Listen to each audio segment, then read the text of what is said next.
Space News du 11 mai 2024. Bonjour à nouveau, merci d'être ici avec moi une fois de plus, j'espère que vous allez très bien aujourd'hui. Je suis Marie. Ces informations peuvent être considérées comme de la science-fiction ou comme le spectateur le voit le mieux, et je les poste uniquement à des fins de divertissement. Cependant, je prends mes informations très au sérieux et pour ceux qui ont des yeux pour voir. Cette vidéo est destinée à commémorer le 500e téléchargement de vidéos de ma chaîne YouTube, merci à vous tous. Je vais placer les premières images de nombreuses de mes vidéos passées en arrière-plan pour cette édition des Space News, comme vous pouvez le voir. Comme première nouvelle pour aujourd'hui, la Fédération Galactique locale a organisé une série de conférences et de discussions sur la raison pour laquelle la Terre doit être maintenue en isolement du reste de la communauté galactique, ainsi que contenue dans son propre système de croyances, y compris sa cosmologie et sa science limitée.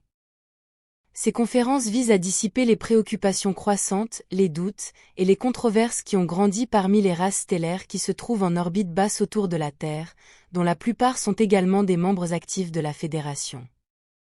Le nombre de races stellaires qui ont déclaré ne pas être d'accord avec la manière dont la Fédération gère le problème de la Terre a augmenté depuis 5 ou 6 ans et encore plus au cours des 2 dernières années. Pourtant, la plupart de ces races stellaires se contentent de dire qu'elles ne sont pas d'accord, mais autant que je sache, elles n'ont rien fait pour remédier à ce désaccord, se limitant simplement à déclarer cela lors des réunions du Conseil de la Fédération. Cependant certains sont devenus assez actifs, essayant de convaincre d'autres races stellaires de ce qu'ils voient comme étant faux dans la manière dont la Fédération gère la Terre.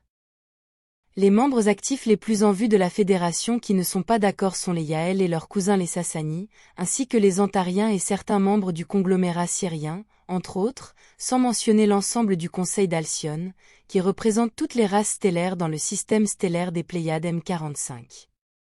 Ainsi que les Urma qui ont une forte tendance à ne pas obéir à d'autres règles que les leurs, et qui ont activement exprimé des mots forts contre les membres supérieurs de la Fédération nommés, les Étortans et compagnie. Les Urma ont également déclaré qu'ils ne toléreront rien qui va à l'encontre de leur éthique dans ce cadran spatial, d'autant plus que c'est très proche de leur planète principale Avian, en orbite autour de l'étoile Vega à seulement 25 années-lumière de la Terre, c'est dans son voisinage stellaire le plus proche.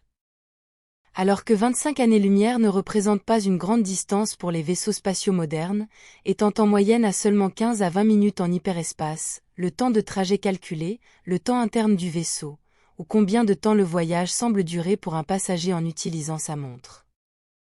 Tout ce mécontentement croissant et ses doutes sur la véracité et l'éthique de la Fédération galactique les ont poussés à organiser une série de conférences visant à informer toutes les races stellaires, sur tous les détails de la façon dont ils gèrent la Terre et leurs plans pour l'avenir, déclarant ouvertement qu'ils expliqueront pourquoi il n'y a pas de réel problème sur Terre, car tout n'est qu'un théâtre hautement contrôlé pour offrir aux âmes une expérience d'apprentissage. Le contenu de ces conférences peut être intéressant à connaître et à étudier, mais personne du Toleka ne peut y assister, car nous pensons fermement que ce n'est pas sûr pour aucun d'entre nous ici, donc le capitaine tégétien, Goriel Dera, commandant du nouveau vaisseau SS Alcyone et son équipage, se sont portés volontaires pour y assister au nom de la reine Alénime et de l'équipage du SS Toleka. Le capitaine Goriel et son vaisseau l'Alcyone ont gagné beaucoup de respect de la part de la flotte tégétienne, remportant plusieurs prix d'excellence, plaçant le SS Alcyone comme le vaisseau spatial le plus puissant et efficace de toute la flotte.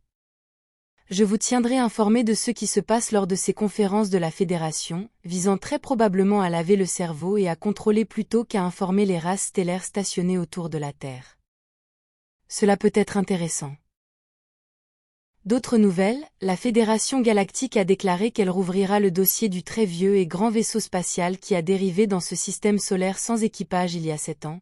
et qui est censé être de fabrication humaine terrestre, bien que la période ne soit pas encore claire, initialement considérée comme de l'époque lémurienne. Ce vaisseau spatial est une épave totale, mais certains de ses systèmes les plus basiques sont encore opérationnels, mais les races de la Fédération ont reporté l'enquête sur ce qui s'est passé à l'intérieur, et sur sa véritable histoire et origine, en raison des dangers importants trouvés à l'intérieur. Car le vaisseau est un amas de métaux tordus et de toutes sortes de tuyauteries pendantes de partout, ressemblant fortement à un film ou jeu vidéo d'horreur spatiale humain.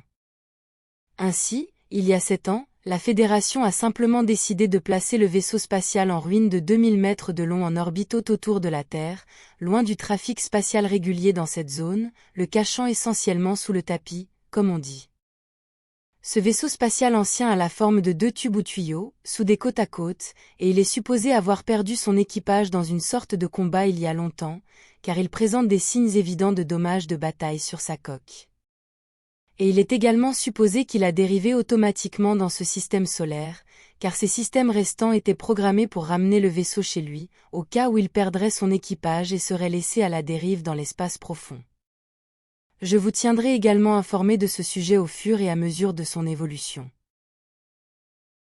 Passons au sujet suivant. Il y a maintenant 500 vidéos sur cette chaîne YouTube, et j'ai l'impression que c'était hier que nous célébrions les premières 100 vidéos. Je tiens à remercier chacun d'entre vous pour tout votre soutien, c'est vous qui me permettez de continuer, et qui me motivez à écrire presque tous les jours, et à pouvoir télécharger des vidéos quotidiennement. C'est votre intérêt qui me pousse à continuer. J'aime beaucoup écrire, et j'ai intégré cela dans ma routine quotidienne, et autant que je puisse voir, je n'ai pas de pénurie de sujets à écrire, car chaque fois que j'ai besoin d'inspiration, je demande à mes coéquipiers ici, quel sujet serait une bonne idée, ou serait nécessaire à partager avec vous tous, et beaucoup viennent instantanément. Et de toute façon, tout ce que j'ai à faire est de regarder autour de moi, ici, car je pourrais écrire sur de nombreuses choses intéressantes, objets et technologies qui m'entourent tout le temps, par exemple sur la machine à générer du maquillage dans ma commode, ou les petits gadgets antigravité trouvés partout dans le vaisseau, surtout dans les entrepôts, et qui sont utilisés pour vous apporter des boîtes ou un objet qui sont stockés hors de portée de vos mains et bras. Je tiens également à vous remercier à nouveau pour vos dons, car vous rendez tout cela possible en m'aidant à subvenir à mes besoins de base, principalement la nourriture pour moi et mes sœurs swarouniennes, Athéna, et la petite Sophia. Je dois vous informer que bon nombre de vos dons ont été destinés à l'achat de 4 modèles différents d'ordinateurs humains hautement efficaces, qui sont copiés et reproduits ici, et en masse, pour équiper les vaisseaux spatiaux, Vigilant Eagle, Astérope et Alcyone, pour l'incursion imminente des médias de masse humains, qui devrait commencer dans quelques mois. Veuillez vous rappeler que les ordinateurs holographiques quantiques TGtiens ne sont pas compatibles avec les ordinateurs numériques humains, donc toute interaction entre les TGtiens et les humains doit se faire en utilisant des systèmes numériques, et cela signifie également que personne ne parlera à une forme d'intelligence artificielle TGtienne, seules de vraies personnes biologiques parleront. Sans que cela soit prévu ainsi, la 500e vidéo de ma chaîne YouTube a coïncidé exactement avec mon anniversaire le 8 mai, ce mercredi dernier, et c'était un détail sympa. Je tiens également à vous remercier pour tous les incroyables messages d'anniversaire et vidéos que vous avez postés sur les réseaux sociaux, et que le CIC a rendu disponibles pour que je les voie. Vous avez touché mon cœur et vous m'avez rendue très heureuse, merci. Cela me motive également beaucoup à poursuivre ce travail nécessaire. Les TGtiens ici ont organisé une fête trop grande et trop exagérée pour moi, à mon avis, mais je les remercie du fond du cœur. Ils ont installé toutes sortes de spectacles de lumière et de faisceaux laser dans toute la zone de la piscine, ici à l'intérieur du Toleka. La zone de la piscine est une grande salle avec des lampes solaires artificielles au-dessus, qui simulent une journée à la plage, complète avec tout le spectre de rayonnement, sauf les longueurs d'onde nocives. Cela nous aide également à générer notre vitamine D, car nous n'avons pas de vrai soleil ici, ou très peu. Les TGtiens ont placé plusieurs tables remplies de toutes sortes de nourriture, principalement TGtiennes, mais il y avait au moins 3 tables avec de la nourriture humaine également, principalement pour moi, car j'ai des besoins spéciaux, car je ne peux pas manger beaucoup de nourriture TGtienne sans tomber malade. Athéna a également ce problème, mais pas aussi grave que moi, et en ce qui concerne la petite Yazi Sophie, eh bien elle peut manger et digérer un sac de clous de charpentier si elle le souhaite, elle peut manger tout ce qu'elle veut sans problème. Alénim et le reste des TGtiens ont invité à peu près tous les membres de l'équipage des autres vaisseaux spatiaux TGtiens ici, le Vigilant Eagle, le Saska 1, l'Astérope et l'Alcyone, donc dans cette zone de la piscine, qui est assez grande, ainsi que dans la salle de piano rouge où nous organisons habituellement nos fêtes d'anniversaire, quand elles ne sont pas aussi grandes que celle-ci. Et dans la salle de conférence bleue directement au-dessus du salon rouge, avec son hall d'entrée blanc, tous ces endroits étaient pleins d'au moins 1200 personnes. Tous étaient perplexes et hypnotisés par le spectacle de lumière et la musique humaine extrêmement bruyante que Yazi jouait sur le système audio des lieux. Elle était la DJ de la soirée, elle l'est toujours de toute façon. La plupart des Tégétiens qui ont assisté à cette fête n'avaient jamais vu un spectacle de lumière comme ceux courant dans les concerts de rock sur Terre, encore moins n'avaient-ils jamais entendu une musique techno-chaotique et des années 80, aussi étrange, mais ils semblent aimer ça. C'est pourquoi nous disons en plaisantant que Yazi les pervertit. Je dois dire que je me sentais assez mal à l'aise, recevant autant d'attention, alors j'avais tendance à m'asseoir dans un coin autant que possible, mais j'étais toujours tiré de ma tranquillité car tout le monde voulait me parler. Il y avait aussi pas mal de journalistes de Tegeta, qui couvraient le spectacle pour les gens chez nous, et je les ai vus particulièrement excités par le spectacle de lumière et de musique, car ils le trouvaient extrêmement exotique et digne d'être partagé en détail. Ils parlaient à leur caméra en sautant partout, disant et criant qu'ils ne pouvaient pas croire en la richesse de la stimulation de tous leurs sens, avec le spectacle de lumière, la musique techno-bruyante et étrange, et toute la nourriture exotique. J'accepte pleinement que l'équipage du Toleka, qui est ici depuis de nombreuses années, ait adopté beaucoup de coutumes terriennes, car nous devons également tenir compte du fait que beaucoup d'entre nous ici ont beaucoup à voir avec la Terre, ayant également vécu là-bas pendant de nombreuses années, il est donc logique que nous exportions les parties que nous aimons dans notre culture. Nous regrettons beaucoup de choses de la culture terrienne, en particulier la nourriture et la musique, et nous nous émerveillons de la capacité des humains à avancer et à s'adapter aux conditions les plus difficiles tout en profitant de la vie.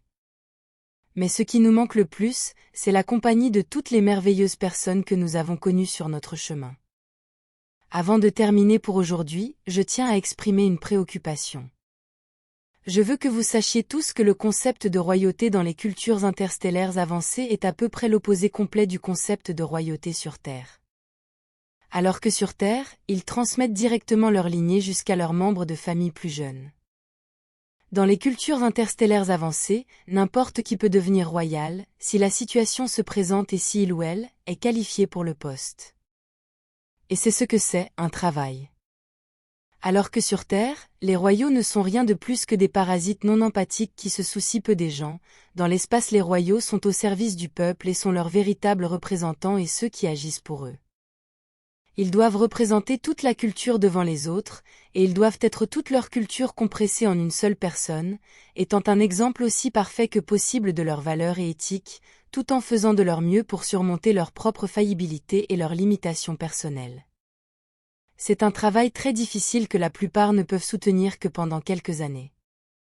Je veux dire merci une fois de plus, vous êtes un public merveilleux et vous avez été incroyablement solidaires envers moi et mon projet, merci, je vous aime tous tellement. C'est tout pour aujourd'hui. Comme toujours, merci d'avoir regardé ma vidéo, et d'avoir liké, partagé, et de vous être abonné pour davantage, et j'espère vous voir ici la prochaine fois. Avec beaucoup d'amour, votre amie, Marie Soirou.